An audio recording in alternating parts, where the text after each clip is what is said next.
It's the WP Minute Plus, your home for long-form discussions with WordPress professionals and industry experts covering our favorite topic, WordPress. Be sure to follow us. Search for WP Minute in your favorite podcast app.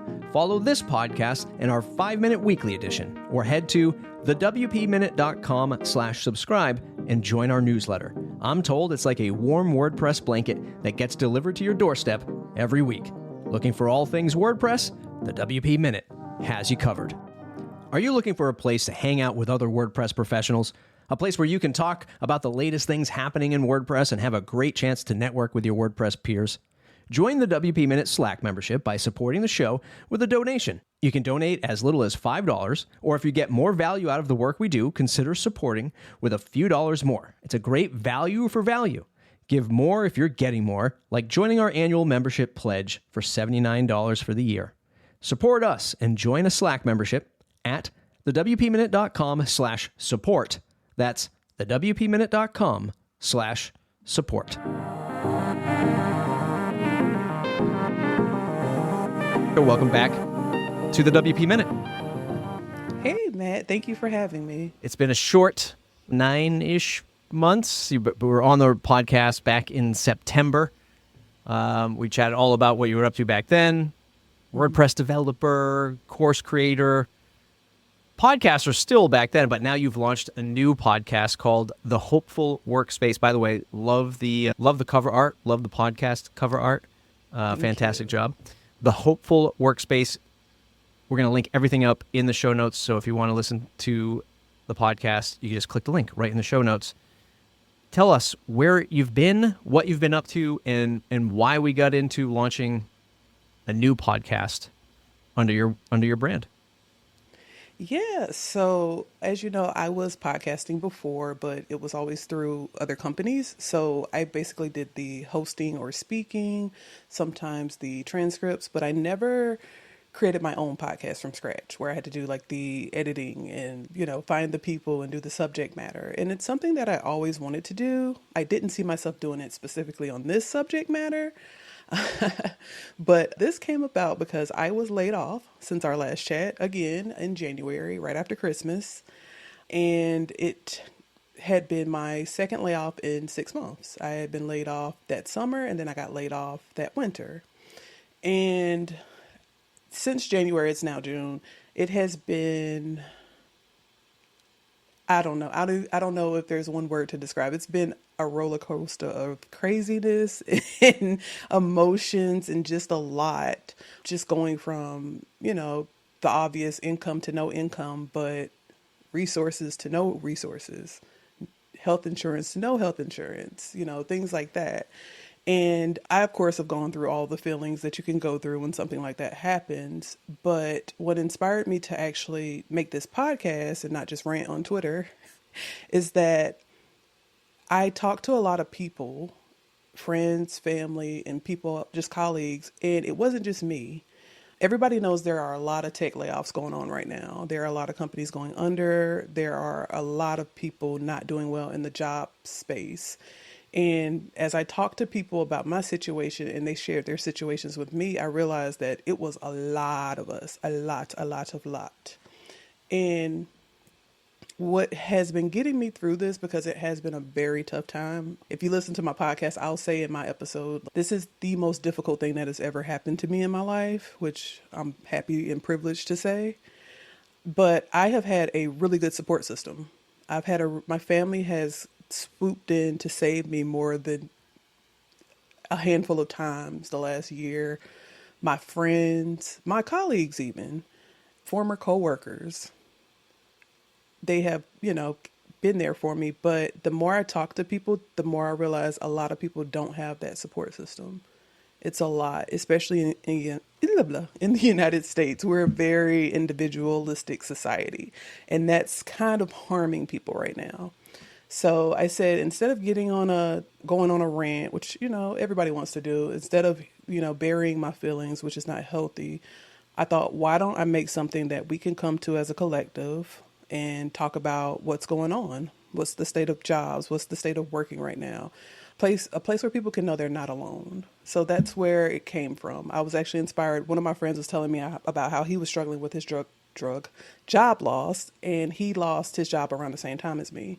I work 3 jobs right now. I've had 4 jobs since my first layoff, and I've had 3 as of now, and he hasn't had one. And just hearing stories like that, it crushed me. And again, I felt I'm just so privileged to have that support system and these colleagues, recommending me places and people willing to step up for me. Like, how can I be that for someone else? So that's where the Hopeful Workspace came from. I want people to know that they have a support system, even if they don't know me, and they're not alone. We talk about the WordPress community being so great, inviting, folks that, can connect with each other. We always say, even in competitors and competition, and let's say if you're making a plugin and selling a plugin and somebody else is selling the same plugin, we call them frenemies in the space, whatever, right? There's a lot of this, what I'll say is maybe this vanity of a welcoming community. And maybe that's even not the right word, because it's not false. It's just, where I'm going with this is there's no central place to say, or at least that I know of, where you can just go to and say, I need help. Hey, community, I need help, whether it's finding a partner for a project to work on, or just getting a job, or getting educated on things in WordPress. I don't know of a central source that is truly a help or a beacon to the community, unless you know of one, or you can share maybe your thoughts and your opinion on when you were going through, losing the job and then losing the second job. Like, where did you turn to in the community to find that help, if at all? Did you find it as welcoming as maybe we perceive it to be? That's a good question. So I have many thoughts, but I'm with you. I don't think there's one central place. There isn't. And there have been places that have propped up to try to be that one central place, but there isn't. Again, privileged to be a connected person in the community. At least I think so. I basically told people after my first layoff, that was the first time I ever got fired in my entire life. I didn't tell anybody for a month or 2. So most people didn't know for a while, but I turned to social media, honestly. And when social media found out, because I don't have a large following, but it's not small, I was able to get some connections through a few people in the WordPress community through social media. And that helped me get my second job. Well, the second layoff job. But I think if you have a large network, it's easy. But, even before I got laid off from any job, I told people I'm one person. If there's someone, I know and they have 200, 300 followers, they've never been to a WordCamp, they've never spoken, they don't know how to really connect with people. They're not in the 5 million Slacks that we have. Where do they turn? What do they do? If I hadn't befriended so many people, I don't think I would have gotten the connections I did. So I don't think there's a central place for people, unfortunately. I think there are places popping up. Michelle Frechette does her weekly Wednesday job postings, and they're jobs all over the world. So I think they're very inclusive, and it's a very positive thing. But Michelle has a lot of projects. She can't do it all. So, that's that. And you mentioned learning. As someone who works for LinkedIn Learning, making WordPress courses, that is a big source of controversy. There's a lot of places people, they just don't feel like they can go to learn. Learn WP is supposed to be that place, and they do a great job, especially Bossinger and Courtney Robertson. But again, it's only a handful of people. We need more people to come in and kind of elevate and make these spaces or help out with these spaces. It can't be the same people doing the same things, because they're going to be stretched thin and it won't reach as many people. I'm curious if you have a point of view on, because again, when you were laid off last year, I'm trying to forget because now the time is elusive. So I was also laid off in end of 2022 going into 2023. Right? Yes, I think so. Yes, I've been at Gravity Forms for just over a year. So 2023, your first layoff, that was my first layoff too. I've never been laid off before like that. And you experienced the same thing in 2023. So the whole industry was going through it. But I also have invested a lot of time on the social media side of it, connecting with others. Is that something we should be teaching with air quotes, part of being what I'll call a WordPress professional or a professional in the tech space, to be more social and to connect with others? because that was super important for me to find another job. And sounds like it was the same importance with you. It's like if you hadn't created that network, maybe it wouldn't have been as easy to just, post stuff on social and get people to amplify that. Is that even possible to teach? Am I overlooking that or overstating that creating a social network is important for us in the job space, so that when we are looking for another job, it's a little bit easier? It's just super unique to WordPress. What's your point of view? Yes, I think it's something that can be taught. I was actually taught to do this. And it's harder in the tech space because we have so many people who identify as introverts. And it's hard for them to go out and do that. People don't believe me because I'm such a sparkling personality. I was a very big introvert. I just had no choice. I had to become an extrovert. First of all, I'm 6'2". People, they see a 6'2" woman, they will bother you. People bother me every day. 2, I want things. I'm very ambitious. I've always been very ambitious, especially since I was a child. And my mom and dad used to say, you have to open your mouth if you want something. So it can be taught. When I first finished my coding classes, they said, hey, it's not what you know, it's who you know. That's how you'll get a job. I'm sure we've all heard that before. It's that times 10 right now. I've talked to many people older than me, and they said this is the worst job market they've ever seen in their lives. So, I mean, yes, it can be taught and it should be taught, especially in the WordPress community. The people I see getting laid off and then getting jobs again are the people who know people. They got a job because their friend works someplace or their friend owns something. That's great, but what is everybody else going to do? It's what, millions of people all over the world who use WordPress? We don't all know each other. We don't all have that network. So yes, it's something that should and can be taught. And again, it's not what you know, it's who you know, unfortunately.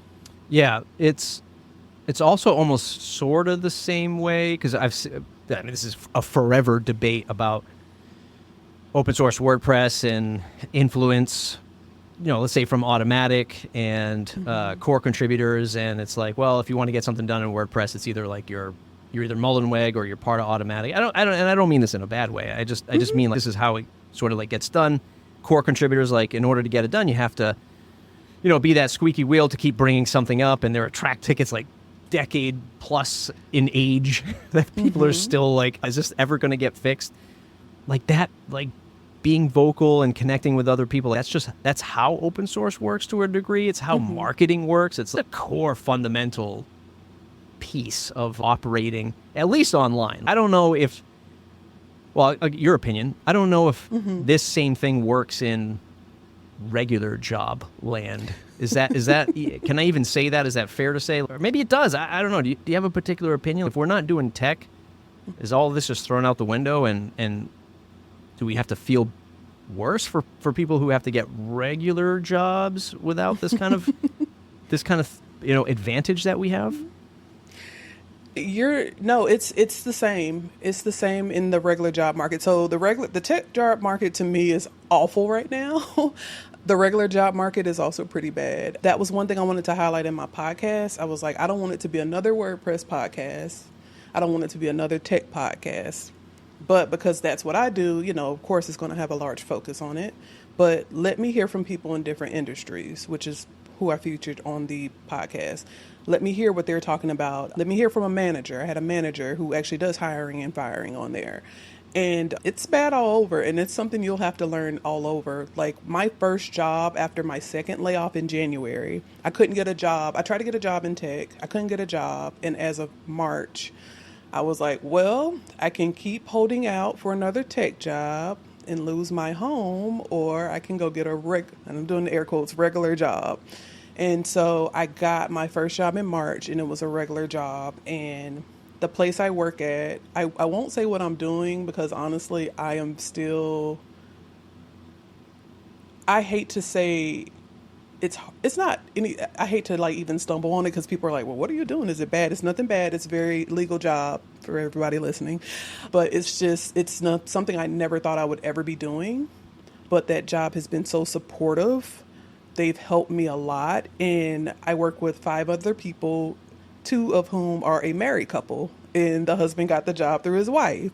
So yes, especially outside of tech, you still need to know people.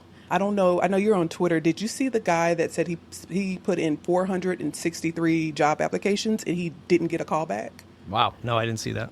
That was trending on Twitter last week, I think. And it started a big debate about like how the job process is broken and he shouldn't have to do that. And then it's people on the other side saying, well, that's just what you have to do these days. And then there's people kind of in the middle like, it sucks, but honestly, it's who you know now. Everywhere. You need to know somebody to get a job. Yeah. And that's a non-tech job. Mm-hmm. Does it feel good not to have to think about PHP and JavaScript just for a few hours a day? So when I first started the job, it was my only job, kind of. I still work for LinkedIn, but LinkedIn is not a continuous job. So that was my only job technically at the time. And yes, it was wonderful. It was wonderful. When I clocked out and went home, because it was in person, my first in-person job too in a long time. When I clocked out and I went home, I was home. I didn't have to think about code or anything else. My second job is writing. I'm writing again. And it's technical writing. So it was a little bit back into it, but it's just writing. My third job that I started 2 weeks ago, I'm back web development, web maintenance, and I'm doing PHP and JavaScript again. And I can definitely feel the difference because last night I was sleeping and I was thinking about some code. While I was going to sleep, I was thinking about some code I needed to change. And I was like, I'm not getting out of the bed. Yeah. So I was back at it. Yeah. I'm going to just put it out there now. Like once my house is paid off, I might just become a landscaper. I just want to buy a truck, get a lawnmower, go around my neighborhood, have the best landscaping website that there is, and just automate all the decision making and use all that tech advantage that I've been building up for years. And just, what, you want me to cut this grass? Okay, it's $30, it's $40. That's it. That's the only thing I want to think about. I don't want to think about any more code or product or, marketing and why isn't this attribution link working. I want to be done with it. Yeah, I mean, did you ever for a moment think about, and maybe you do still maybe on the side, but did you ever think about, you know what? So finding a job isn't working out. Maybe I'll just go into pure freelancer consultant mode. I'll just go out, find a book of business again and start with that. Was that a thing that you ever thought about, or is that, it's not something that's not the kind of risk I want to take on? Yeah, I actually, what kept me floating through the first few months after my second layoff this year was I had contract work. I had some friends who started a small candle business. I had another person who had a consulting website on Wix, and she just needed a new website. So I had some people who had maintenance clients. Maintenance work is my favorite work. I love fixing stuff.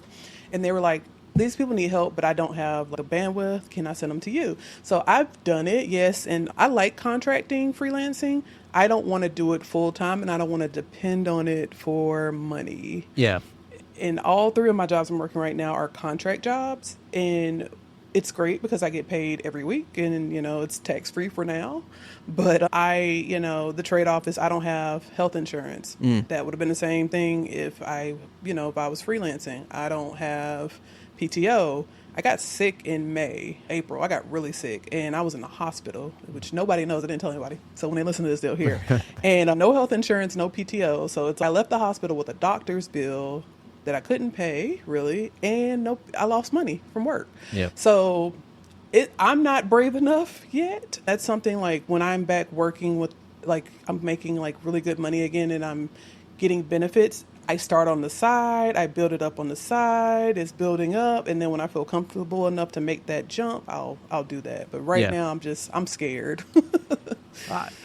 Again, this is not another direct question because I haven't really explored the whole topic myself. I've thought about it a lot, but I don't have a direct way of framing it. But how do you think about, as, let's say, a full-time employee, how do you think about hedging your own interest in the future? Here's what I'm getting at. And I know the answer semi is you have the Hopeful Workspace podcast and your other work that you're doing. But how do we make that? Should we normalize this? And can it be normalized? And can employers also support this? So let's say you continue the podcast and it's 2 or 3 years from now and the podcast is still going and maybe your full-time job lets you go again, or you leave, right? But you have the body of work over the last 2 or 3 years running the podcast, all your social media stuff. Should we normalize that? Should you get a full-time job and then also have a side hustle as like an insurance, as like an insurance barrier to, I might lose this job, so I have to keep like hustling on the side? Is that something we should be doing? Should we be doing it? And if the answer is yes, should employers be like, oh no, it's cool that you have a side hustle. It's okay because we understand how hard it is. Is that a thing? Should that be a thing? Oof. Oof. I have two answers to that. I can't frame it. I don't know how to frame it. No, I know exactly what you're saying. It's the normalization of hustle culture. It's what people call it on Twitter. Yep. If you had talked to me a couple years ago, I would have told you no, we should not do this. Working 3 jobs is exhausting. The only reason I can do it is because one of my jobs, the first one I got, it's a sit-down desk job. And sometimes a lot of the times we have downtime. And they don't care what I do as long as I'm at work and, my work is finished. I can do whatever I want the rest of my shift. So I work on other work then. So I think they called it overemployment on Reddit when people did that during COVID. That's how I can work these jobs. I was a person, and I said that I would work really hard in school and life so I wouldn't have to work more than one job. I'm a person that I love my social life and my life outside of work. I do not love work. I don't want to live to work. And that's how I lived my life. I excelled and I did well so I wouldn't have to join hustle culture. After my layoffs, my answer has changed because I am so terrified of not having any income. And I think the job market is so bad, especially in tech. I think people should have at least one backup. And if it's not something they're working currently, something they can fall back on.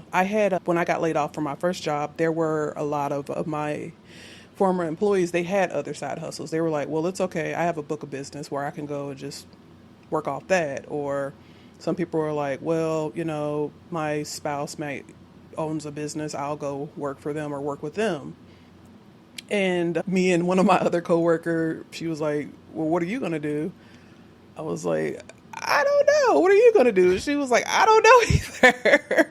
So I hate that it's come to that in the United States. You used to get your white picket fence. And what was the American dream? The white picket fence, 2.5 kids in a car. Yeah, in a car. And you could work, Homer Simpson worked, pushing buttons at a nuclear power plant. He has like a 5-bedroom house, 3 kids, 2 cars. Yeah. That's impossible now. So I just think, no, we shouldn't. We shouldn't be telling people this. It shouldn't be normalized, but some of us have no choice. So it just depends on who you are. I have no choice. I'm married. My husband works very hard. He supported me a lot. He was a good support system. I know people who got laid off, they had nobody. Yeah. Some of them lost their homes. They lost their cars. So it depends on who you are. But if you're in my position, or if you're just directly asking me, get a side hustle. Yeah. I'm sorry, but get a side hustle. It can even be, like, again, let's frame it from the Hopeful Workspace podcast as an example. Fill in the blank with your own podcast, dear listener. Fill in the blank with your own podcast or YouTube channel or blog or newsletter. And maybe it doesn't have to be like a big like monetization scheme, like you're selling courses, you're doing all this stuff. Maybe it doesn't have to be that, but maybe it's just like a body of work, a portfolio that says, this is the stuff I'm like super passionate about. So at the end of the day, like that consistency keeps people aware of what you do and your abilities. And if you ever have to leave a job or a job lets you go, you can now say, hey, look, I haven't given up on this body of work. By the way, this is what I'm really good at.